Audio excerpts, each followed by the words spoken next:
The Way to Blessedness. I shall tell you a story from the Vedas tonight. The Vedas are the sacred scriptures of the Hindus and are a vast collection of literature, of which the last part is called the Vedanta, meaning the end of the Vedas. It deals with the theories contained in them, and more especially the philosophy with which we are concerned. It is written in archaic Sanskrit, and you must remember it was written thousands of years ago. There was a certain man who wanted to make a big sacrifice. In the religion of the Hindus, sacrifice plays a great part. There are various sorts of sacrifices.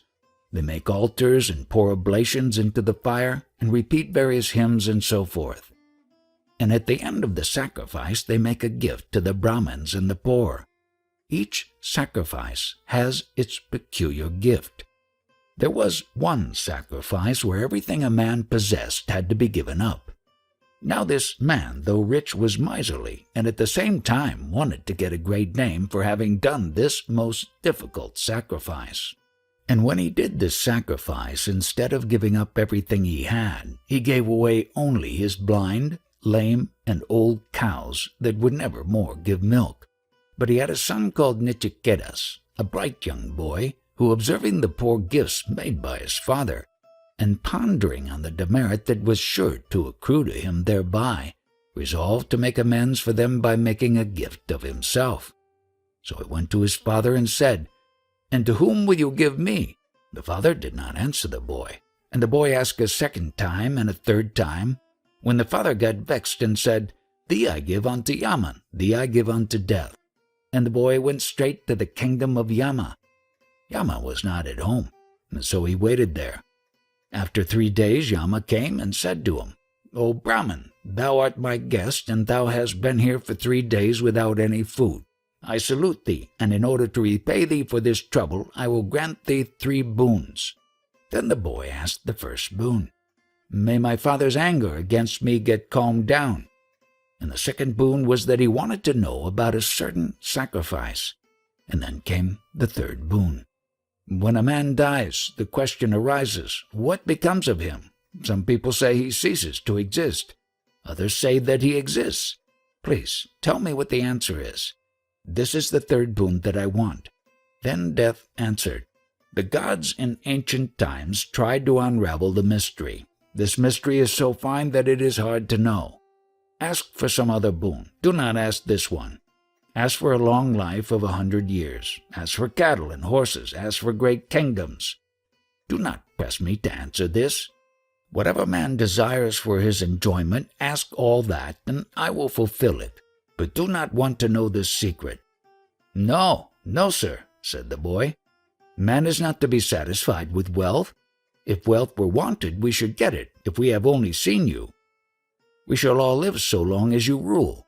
What decaying mortal, living in the world below, and possessed of knowledge, having gained the company of the undecaying and the immortal, will delight in long life, knowing the nature of the pleasure produced by song and sport? Therefore tell me this secret about the great hereafter. I do not want anything else. That is what Nachiketas wants, the mystery of death." Then the god of death was pleased. We have been saying in the last 2 or 3 lectures that this jnana prepares the mind. So you see here that the first preparation is that a man must desire nothing else but the truth, and truth for truth's sake. See how this boy rejected all these gifts which death offered him: possessions, property, wealth, long life, and everything he was ready to sacrifice for this one idea: knowledge only, the truth. Thus alone can truth come. The god of death became pleased. "Here are 2 ways," he said, "one of enjoyment, the other of blessedness. These 2 in various ways draw mankind. He becomes a sage who, of these 2, takes up that which leads to blessedness, and he degenerates who takes up the road to enjoyment. I praise you, Nachiketas. You have not asked for desire. In various ways I tempted you towards the path of enjoyment. You resisted them all. You have known that knowledge is much higher than a life of enjoyment. you have understood that the man who lives in ignorance and enjoys is not different from the brute beast. Yet there are many who, though steeped in ignorance, in the pride of their hearts, think that they are great sages, and go round and round in many crooked ways, like the blind led by the blind. This truth, Nachiketas, never shines in the heart of those who are like ignorant children. Deluded by a few lumps of earth, they do not understand this world nor the other world. They deny this and the other one, and thus again and again come under my control. Many have not even the opportunity to hear about it, and many, though hearing, cannot know it, because the teacher must be wonderful. So must he be wonderful too, unto whom the knowledge is carried. If the speaker is a man who is not highly advanced, then even 100 times heard and 100 times taught, the truth never illumines the soul. Do not disturb your mind by vain arguments. Nachiketas, this truth only becomes effulgent in the heart which has been made pure. He who cannot be seen without the greatest difficulty, he who is hidden, he who has entered the cave of the heart of hearts, the ancient one, cannot be seen with the external eyes. Seeing him with the eyes of the soul, one gives up both pleasure and pain. He who knows this secret gives up all his vain desires and attains this superfine perception, and thus becomes ever blessed. Nachiketas, that is the way to blessedness. He is beyond all virtue, beyond all vice, beyond all duties, beyond all non-duties, beyond all existence, beyond all that is to be. He who knows this alone knows. He whom all the Vedas seek, to see whom men undergo all sorts of asceticism, I will tell you his name. It is Om. This eternal Om is the Brahman. This is the immortal one. He who knows the secret of this, whatever he desires is his. This self of man, Nachiketas, about which you seek to know, is never born and never dies. Without beginning, ever existing, this ancient one is not destroyed when the body is destroyed. If the slayer thinks that he can slay, and if the slain man thinks he is slain, both are mistaken, for neither can the self kill, nor can it be killed. Infinitely smaller than the smallest particle, infinitely greater than the greatest existence, the Lord of all lives in the cave of the heart of every being. He who has become sinless sees him in all his glory, through the mercy of the same Lord. Sitting he goes far, lying he goes everywhere. Who else but men of purified and subtle understanding are qualified to know the God in whom all conflicting attributes meet? Without body, yet living in the body, untouched yet seemingly in contact, omnipresent, knowing the Atman to be such, the sage gives up all misery. This Atman is not to be attained by the study of the Vedas, nor by the highest intellect, nor by much learning. Whom the Atman seeks, he gets the Atman. Unto him he discloses his glory.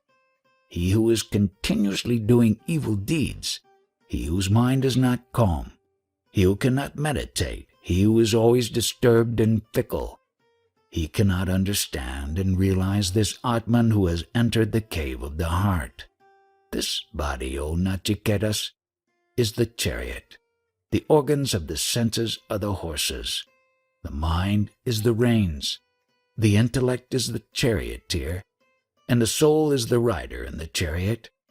When the soul joins himself with the charioteer, buddhi or intellect, and then through it with the mind, the reins, and through it again with the organs, the horses, he is said to be the enjoyer. He perceives, he works, he acts. He whose mind is not under control, and who has no discrimination. His senses are not controllable like vicious horses in the hands of a driver. But he who has discrimination, whose mind is controlled, his organs are always controllable like good horses in the hands of a driver.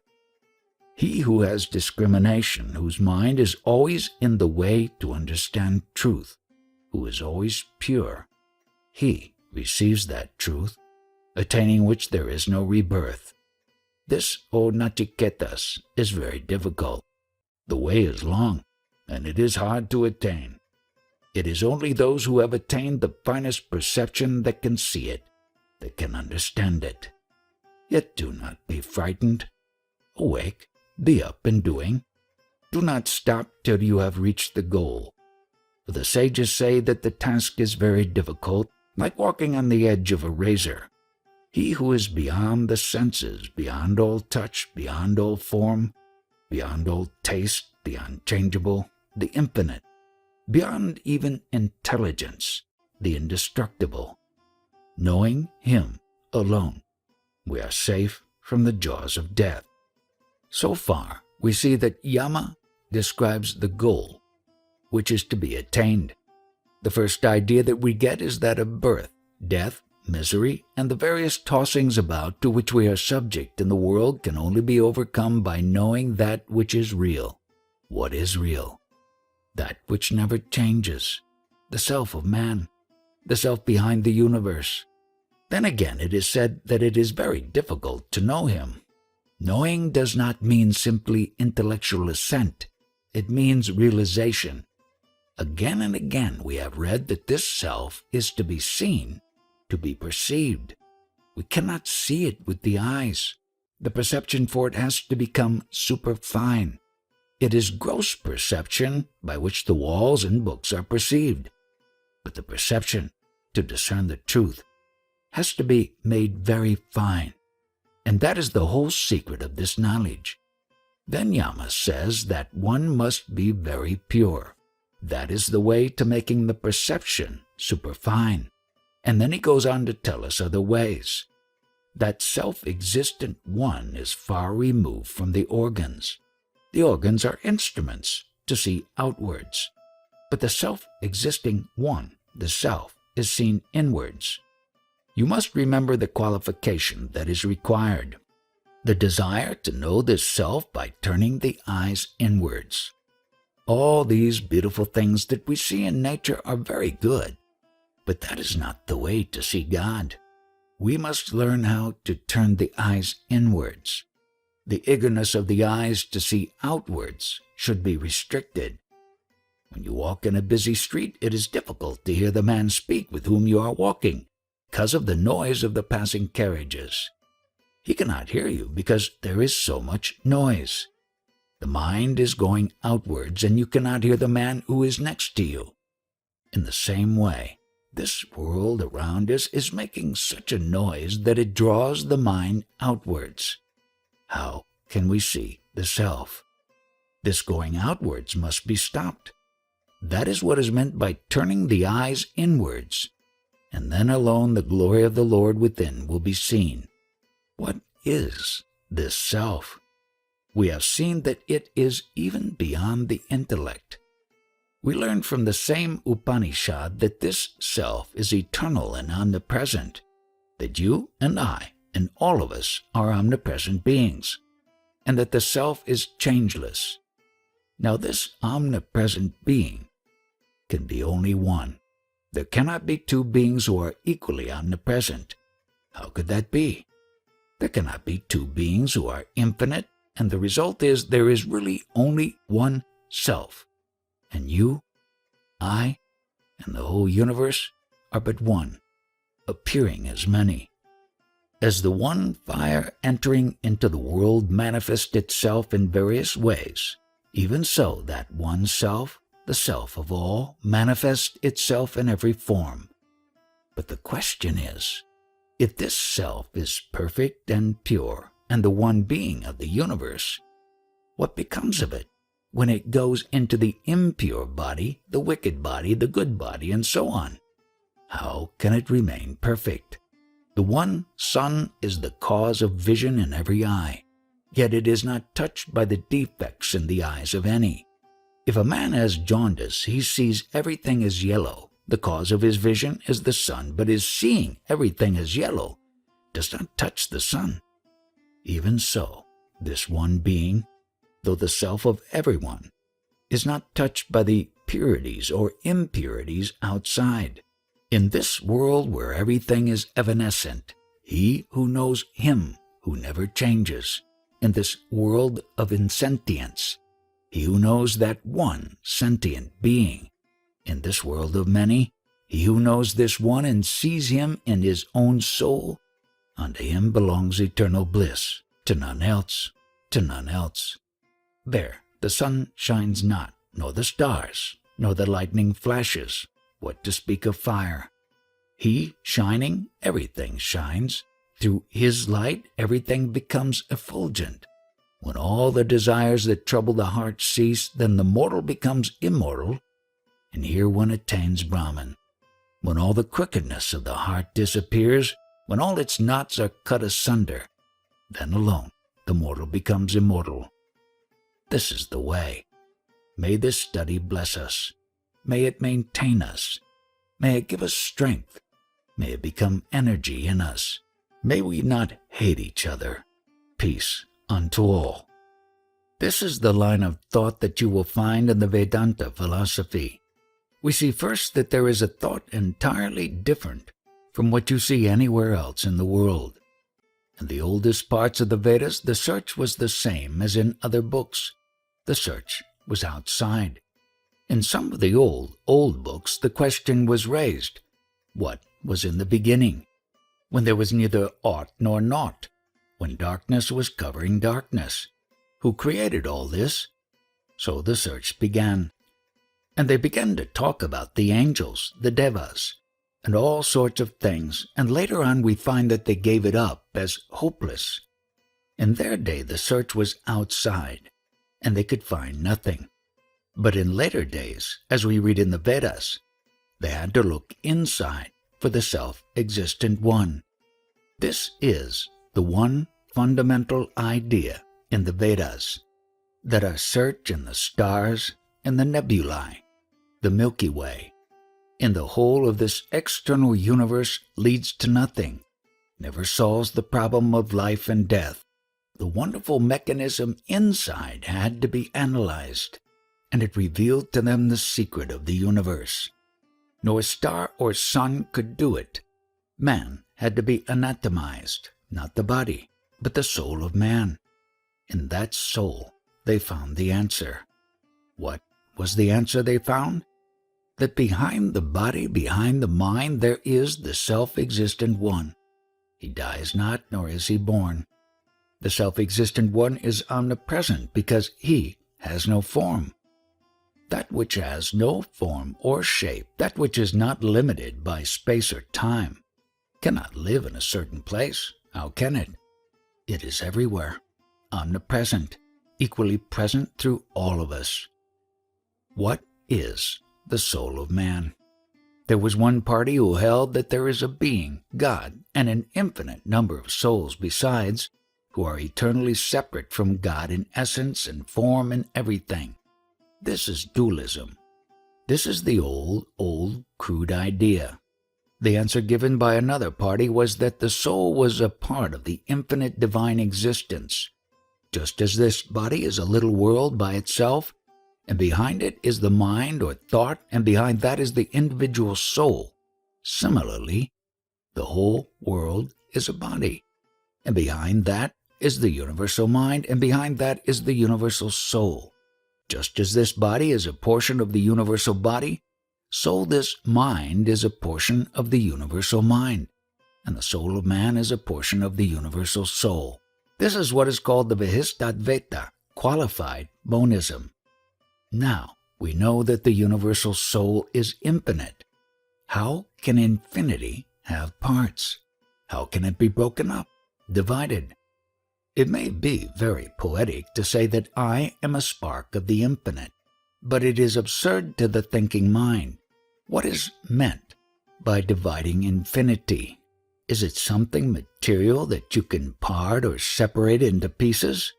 Infinite can never be divided. If that were possible, it would be no more infinite. What is the conclusion then? The answer is that soul which is the universal is you. You are not a part, but the whole of it. you are the whole of God, then what are all these varieties? We find so many millions of individual souls. What are they? If the sun reflects upon millions of globules of water, and each globule is the form, the perfect image of the sun, but they are only images, and the real sun is only one. So this apparent soul that is in every one of us is only the image of God, nothing beyond that. The real being who is behind is that one God. We are all one there. As self, there is only one in the universe. It is in me and you, and is only one. And that one self has been reflected in all these various bodies as various different selves. But we do not know this. We think we are separate from each other and separate from Him. And so long as we think this, misery will be in the world. This is hallucination. Then the other great source of misery is fear. Why does one man injure another? Because he fears he will not have enough enjoyment. One man fears that perhaps he will not have enough money, and that fear causes him to injure others and rob them. How can there be fear if there is only one existence? If a thunderbolt falls on my head, it was I who was the thunderbolt, because I am the only existence. If a plague comes, it is I. If a tiger comes, it is I. If death comes, it is I. I am both death and life. We see that fear comes with the idea that there are two in the universe. We have always heard it preached, love one another. What for? That doctrine was preached, but the explanation is here. Why should I love everyone? Because they and I are one. Why should I love my brother? Because he and I are one. There is this oneness, this solidarity of the whole universe. From the lowest worm that crawls under our feet to the highest beings that ever lived, all have various bodies, but are the one soul. Through all mouths you eat, through all hands you work, through all eyes you see. You enjoy health in millions of bodies. You are suffering from disease in millions of bodies. When this idea comes and we realize it, see it, feel it, then will misery cease and fear with it. How can I die? There is nothing beyond me. Fear ceases, and then alone comes perfect happiness and perfect love. That universal sympathy, universal love, universal bliss that never changes, raises man above everything. It has no reactions, and no misery can touch it. But this little eating and drinking of the world always brings a reaction. The whole cause of it is this dualism, the idea that I am separate from the universe, separate from God.